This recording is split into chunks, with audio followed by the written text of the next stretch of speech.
இருந்தோம். 2008 ஈழத் தமிழருக்கு ஆதரவாக உண்ணாவிரதம் போராட்டம் செஞ்சோம். போர் முடிவுக்கு வரணும், நம்ம தொப்புள்கூடிய உறவுகளான ஈழத் தமிழர்களுக்கு பாதுகாப்பான நிம்மதியான ஒரு வாழ்வு கிடைக்கணும்னு அன்னைக்கே கோரிக்கை வச்சோம். 2009 ஆரம்பிச்ச விஜய் மக்கள் இயக்கம் வழியா நம்மளோட மக்கள் நல பணிகளை எக்ஸ்டெண்ட் அண்ட் எக்ஸ்பேண்ட் பண்ணிக்கிட்டே வந்தோம்.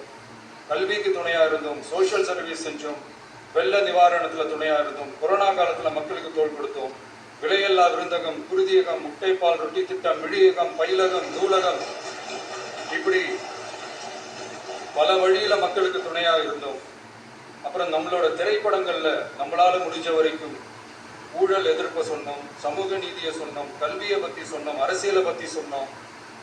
அரசியலை பத்தி பேசுறதுனால நம்ம படங்கள் சந்திச்ச இது வரைக்கும் சந்திக்கிற பிரச்சனையை பத்தி எல்லாருக்குமே தெரிஞ்சதுதான். இது மட்டும் இல்லாம 2011 நாகப்பட்டினத்துல மீனவர் பிரச்சனைகளுக்கு ஆதரவா ஒரு பெரிய பொதுக்கூட்டம் நடத்தினோம். மீனவர்கள் மீதான தாக்குதலை கண்டிச்சு பேசி அதுல நம்மளோட எதிர்ப்பை பதிவு செஞ்சோம். 2017 ஜல்லிக்கட்டு போராட்டத்துல தமிழர் பண்பாட்டு உரிமைக்கான நம்மளோட ஆதரவை தெரிவிச்சோம். 2018 ஸ்டெர்லைட் போராட்டம், துப்பாக்கி சூட்ல பாதிக்கப்பட்ட நம்ம சொந்தங்களை நேர்ல சந்திச்சு ஆறுதல் சொன்னோம். 2021 உள்ளாட்சி தேர்தலில் விஜய் மக்கள் இயக்க வேட்பாளர்கள் போட்டியிட்டு ஜெயிச்சாங்க. கல்வி விருது விழா நடத்தி சிறந்த மதிப்பெண் பெற்ற மாணவ மாணவிகளுக்கு ஊக்கத்தொகையும் பரிசும் கொடுத்தோம். 2024 தமிழக வெற்றி கழகத்தை ஆரம்பிச்ச உடனேயே CAA-வை எதிர்த்து அறிக்கை விட்டோம்.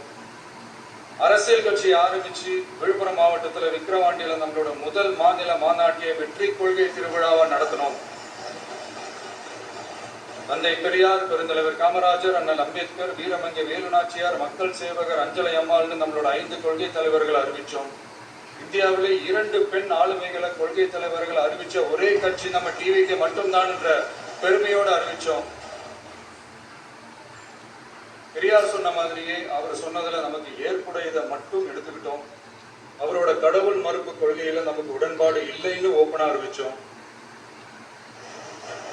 நமக்கு கடவுள் நம்பிக்கை உண்டுன்னு அறிவிச்சோம். யாரோட நம்பிக்கைக்கும் நாம் எதிரானவங்க இல்லைன்னு தெளிவா அறிவிச்சோம். பெண் கல்வி, பெண்கள் முன்னேற்றம், சமூக சீர்திருத்தம், சமூக நீதி, இப்படி பெரியாரோட கருத்துக்களை நிறையவே ஏத்துக்கிட்டோம்னு அறிவிச்சோம். அண்ணல் அம்பேத்கரோட சம வாய்ப்பு, சமநீதி, சமத்துவத்தை ஃபாலோ பண்ணுவோம்னு அறிவிச்சோம்.